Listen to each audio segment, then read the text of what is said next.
Hi lovelies, I hope everybody is doing well. As you can see, I have changed my YouTube setup yet again. I'm trying to figure out what I like the most. I think this one is pretty good. I think I might stay with this, but we'll see. If I do change my YouTube setup again, mind your business. Anyways, let's get into the video. Today I will be going over how I render locks. Now, I don't know exactly if I actually wanted to make this tutorial because the way I render in general is fairly simple. I do the blocking and the lighting and that's pretty much it.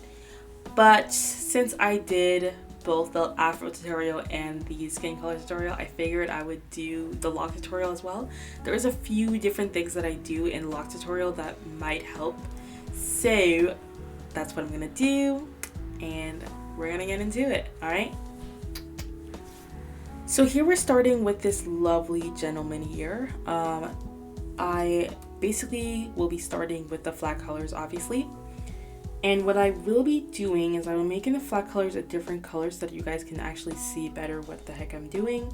And also I changed the canvas color. Let me know if you guys like this one.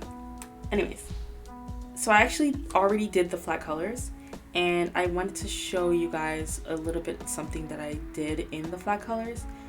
I added a bit of like bubbles outside the lines to imitate the idea of frizz, because a lot of locks have frizz coming out of locks and stuff like that. So this is just to imitate the idea of that. And then you'll see once I actually start rendering, you'll understand how it ties together without having to go back into the line art and then adjusting all of that. Either way, of course, the first thing we do is decide where is the light coming from. So I'm gonna choose this part right here. Cool beans, whatever. So I think I always choose the top right, but who cares? So I'll be starting with the first blocking. So I'm gonna be putting this in multiply. And then what you want to do in the first blocking is basically going completely over the locks. You're not worrying about the texture of the locks or anything like that. The main thing is the shape of the locks and how it responds to where the light is coming from. So I'm going to be obviously coloring it fully in right here.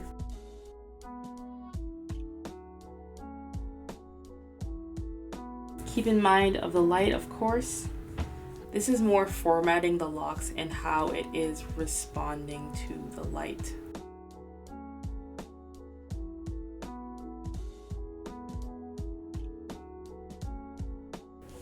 I'm creating a bit more of a textured look at the top here because the top part is new growth, which means this person hasn't done a retwist in a bit, which is I think a point that would be really would make a lot of sense in terms of your character with locks. Like sometimes they don't get a retwist in a bit, so they have new growth and stuff like that. So that's like an important little detail that you can put for one of your characters with locks.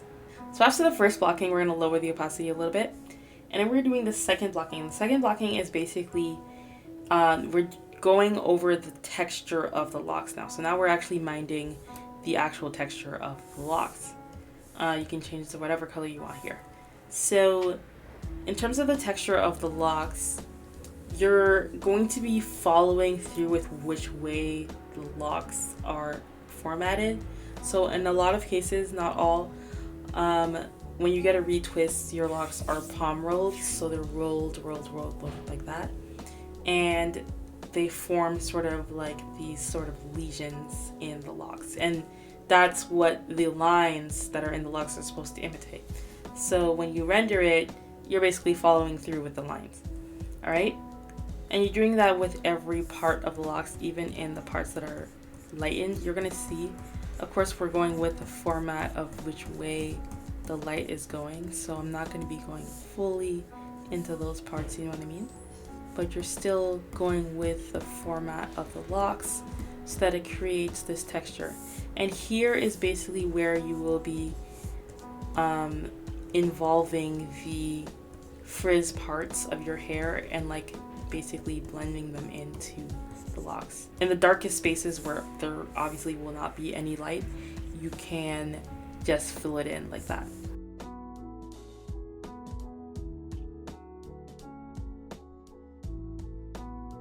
And you obviously don't do it where the new growth is because it's not rolled yet.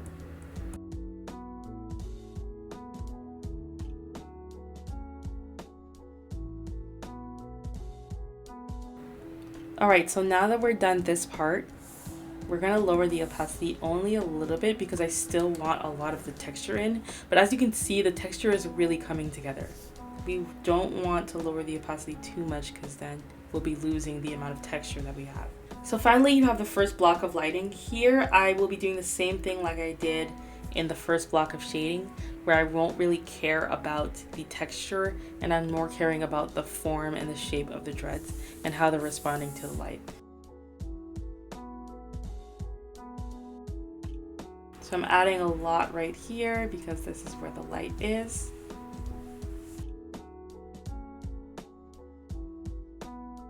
There you go. And then I'm lowering the opacity of this, of course, and I'm lowering this like way more than lighting in general because this is only just to create a simple light. So as you can see the difference between the two. And then we are going to be going again over the locks with another block of lighting. And in here, like the second block of shading, we're going to be minding the shape. So there's two ways that you can actually do it. So you can either draw it in a way to mind the locks about the texture, or you can go like this where the lines are a little bit less where I'm not minding the texture and I'm doing almost the exact same thing as the first set of lighting. This gives it a more cartoony look, but since this has a little bit more of a semi-realism, we're going to mind the texture. So this is just to show you one way to do it, and then after that I'm going to show you the way to mind the texture. So just like the second shading, I'll be minding the texture of the locks, and I'm going to be going on the other side of the locks to create a fully rolled in texture. But I'm not going to be going in on every part of the lock because this is like harsh lighting. So you don't want it to be on every part of the lock, just a little bit to show that, okay, this part is harsh lighting and this is where the light is really hitting the locks. You don't want to put it in places where there's a lot of shading. I'm actually going to be changing the color because I wanted to put a little bit more of that orange.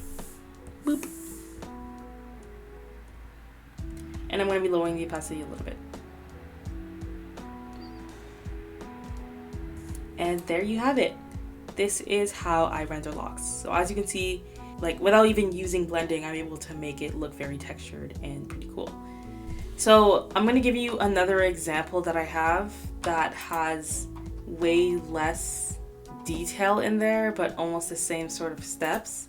This is a drawing I made of the girl to do the skin color tutorial, and as you can see, the locks are way less detailed here. I didn't even add the lines that I would add normally in line art. I just did it in the details of the drawing.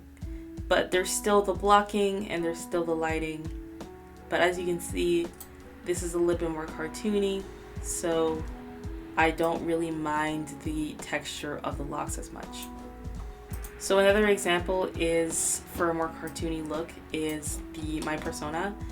I did not like the fact that it's very cartoony. I didn't even care about like the shading. I just put the blocks of lighting and that's it.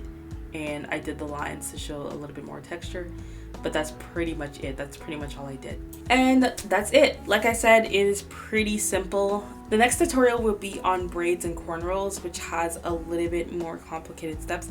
Actually, I don't know if it does, but either way, the next tutorial I will be doing on braids and cornrows. And I will not be posting on the 22nd because I will be in Montreal. So I will be posting, you guys will be seeing me again on the 30th. If you found this video helpful, please like and subscribe. And if you guys have any questions, put it in the comments section and I will answer them. Thank you guys for the love. God bless you. Bye.